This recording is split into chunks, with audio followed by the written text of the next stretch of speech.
This case, man, it's a wild one. And we're headed down to San Antonio, Texas for this one. It's a story about murder, definitely. But it's also about how the truth, how it can get twisted and hidden, and sometimes, you wouldn't believe it, almost accidentally revealed. It's unbelievable. Yeah, so picture this. A woman walks into a police station, not because she saw a crime happen, but because her ex-husband admitted to knowing about one. Wow. And that confession, that's what leads the police to this gruesome discovery, Yeah. right there in her garage. They find the dismembered remains of her own cousin, José Manaka, who everyone knew as Pee-wee. Yeah, and what's so disturbing, I mean, this initial discovery, it's shocking enough on its own, but it's really just the beginning. As we go deeper into this case, we find a second murder, even more disturbing, and it's connected to the man at the center of it all, Daniel Lopez. Okay, so we've got Daniel Lopez, our main suspect, right? He was involved with Candy Dominguez, the woman who had, those remains in her garage. But hold on, it gets even more complicated.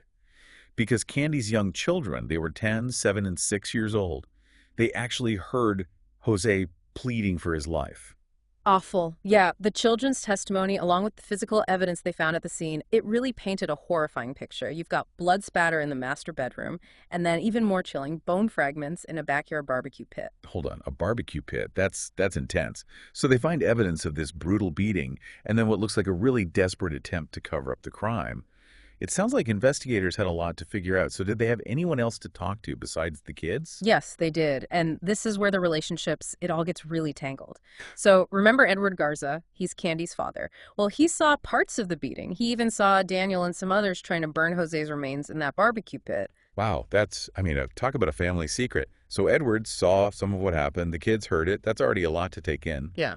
But I understand there was another key witness, right? Jose's girlfriend. That's right. Sylvia Flores. She was there during the attack, and luckily she survived. Her account is critical. It gives us a firsthand look at the brutality Jose endured and how much control Daniel Lopez had over everyone around him. So from Sylvia's testimony, it's clear this wasn't just random. Did investigators ever find out why Daniel Lopez went after Jose in the first place? They did. The motive seems to be revenge.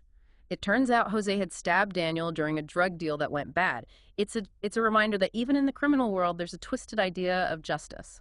It's easy to get caught up in the fact that this whole thing started with a drug deal, but I think it's important to remember no matter what someone's past might be, they don't deserve to be murdered. Exactly. Every victim deserves justice, and their past shouldn't be used to justify violence. Right. And speaking of Daniel Lopez, the guy at the center of all this, I understand he was more than just a regular criminal. That's right. Daniel Lopez was a member of the Mexican Mafia. It's a notorious prison gang, a reputation for violence and control, That adds a whole other level to this case. It suggests a level of planning and a capacity for brutality that goes beyond a simple act of revenge. So we have a brutal murder, a family caught in a web of lies, and a suspect with ties to a dangerous gang. This is a lot to unpack, and we're just getting started. So we left off with Daniel Lopez, member of the Mexican Mafia, right at the center of this brutal murder. But you were saying that this wasn't the only crime he was connected to, right? There was another victim. Yeah, this is where it gets really unsettling. Remember how we started? A woman walks into the police station with this confession about Jose's murder. But as they investigate that, they find something completely different. A young mother, Dominique Hernandez, who went by Nikki G, vanished months before Jose's murder. So, 2 murders, and both linked to Daniel Lopez. Sounds like the investigators had a lot more on their hands than they thought at first. Yeah, one investigation opened up this whole other mystery, and Nikki G's case, it's eerily similar to what happened to Jose. She was last seen with Daniel. Her mother tried to report her missing. There are even rumors that Daniel was holding her captive. It's just tragic that no one took her mother's concerns seriously back then. Makes you think, could things have been different for both Jose and Nikki G if they'd connected the dots sooner?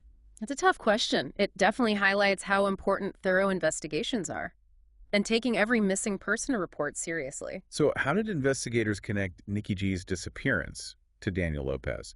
Did anyone actually see what happened? Well, there was one witness who came forward. They saw Daniel carrying something that looked like a body wrapped up in a sheet and plastic. And remember that barbecue pit where they found Jose's remains? Well, it seems Daniel tried to use that same method to get rid of Nikki G's body. Oh, wow. That's chilling. He tried to burn both bodies in the same barbecue pit. Just shows how cruel, how calculated all of it was. There's another unsettling thing about Nikki G's case.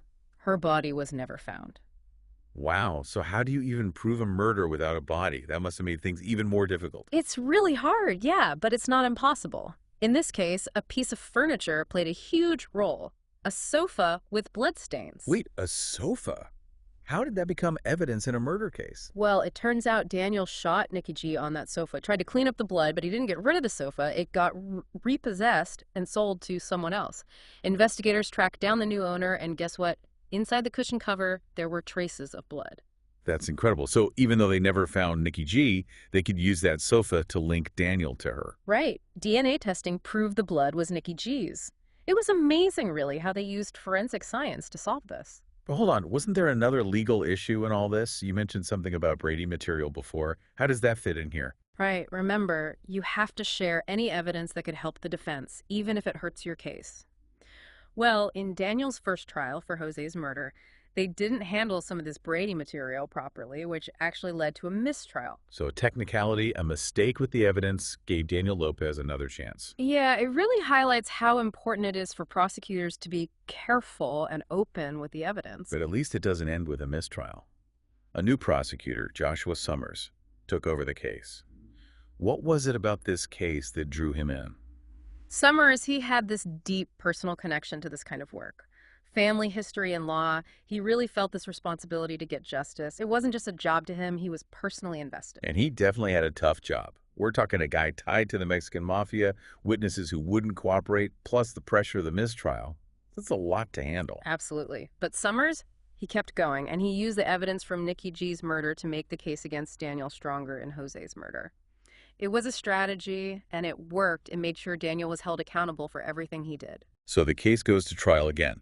This time, with a new prosecutor and strong evidence connecting Daniel to both murders. What was the outcome?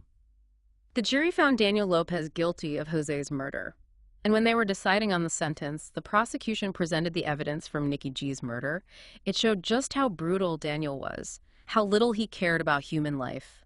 And in the end, he got a life sentence. That must have been intense, hearing about both murders and seeing Daniel finally face consequences. But how did he react to the verdict? Did he show any remorse, any sign of taking responsibility? No, not at all. When they read the verdict, Daniel, he just lost it. Got really agitated, aggressive. They had to restrain him. It was a scary reminder that this was a dangerous guy, even in a courtroom. It's good to know Daniel Lopez is behind bars, but I don't know, this case really makes you think. He got a life sentence for killing Jose. But what about Nikki G? Why wasn't he tried for her murder too? It's a good question, and it shows how complex the justice system can be. Sometimes prosecutors have to make these really tough decisions looking at the evidence, the witnesses, how it could affect other cases. In this case, they decided to use the evidence about Nikki G's murder during the sentencing for Jose's murder. It was a way to acknowledge her death, to make sure the judge had the whole picture of Daniel's violence when deciding his sentence. Yeah, I can see how that decision would be bittersweet for Nikki G's family. On the one hand, her murder was brought up in court. But on the other, there wasn't a separate trial just for her. Exactly. There's this feeling of incomplete justice for her loved ones. And it raises a tough question. What if the police had taken Nikki G's mother seriously at the beginning? Could they have stopped Jose's murder from happening? It's a disturbing thought. It is. It makes you wonder about all the what ifs, right? And how these crimes affect so many people, not just those directly involved. Right. And we can't forget about the other victims. The witnesses, those children, Candy's kids. They were so young when they heard their own relative being murdered in their house. And Sylvia, seeing the attack on Jose and then being kidnapped, those are scars that might never fully heal. It's heartbreaking to think about what they went through. It just shows how important it is to have support systems for witnesses, like counseling, therapy, ways to help them feel safe after something so traumatic. That's a really important point. Witness protection programs exist for a reason. We need to protect people who come forward to help get justice, especially after something as awful as this. And there's another layer to this, right? Even though Daniel Lopez is in prison, he's still part of the Mexican Mafia. That's a gang with a lot of power. It's scary to think he could still be involved in violence from inside prison. It's a reminder that these criminal organizations, their reach goes beyond prison walls. And that's why law enforcement works so hard to keep an eye on gangs both inside and outside prison. The threat doesn't just go away when someone's locked up. Man, this whole deep dive has been a roller coaster, hasn't it? From the horror of the murders to The frustration with those early mistakes, and then that sense of relief when they finally got Daniel Lopez for Jose's murder. But there's still that sadness, for Nikki G, and worry for everyone affected by what Daniel did. It's a lot of different emotions for sure. And I think this deep dive gave us a look at the dark side of gang violence, how crucial witness testimony is, and how hard it can be to find justice in a system that doesn't always give us closure or clear answers. So as we wrap this up, what are the key takeaways you'd want listeners to remember? I think the biggest thing is to be aware. Be aware of what's going on around you. Speak up if you see something wrong. Support efforts to fight gang violence and protect people who are vulnerable. Every voice, every action matters. You never know. Speaking up could be what makes a difference. And never, ever think that what you know is not important enough to share, even if it seems small. Remember, in this case, it was one woman reporting what her ex-husband said that started everything. Your voice is important, and you sharing what you know can change things. And we have to remember the victims. José Manaka, Nikki G, their families, and everyone caught in the middle. They deserve our empathy and respect. Their stories show us that justice is important, but it's not always easy to find, and the impact of these crimes lasts long after the news stories are gone. Thanks for joining us on this deep dive into the dark side of San Antonio. We encourage you to keep learning about the Mexican Mafia, how witness protection works, and what's being done to fight gang violence. The more we know, the better we can be at making things better.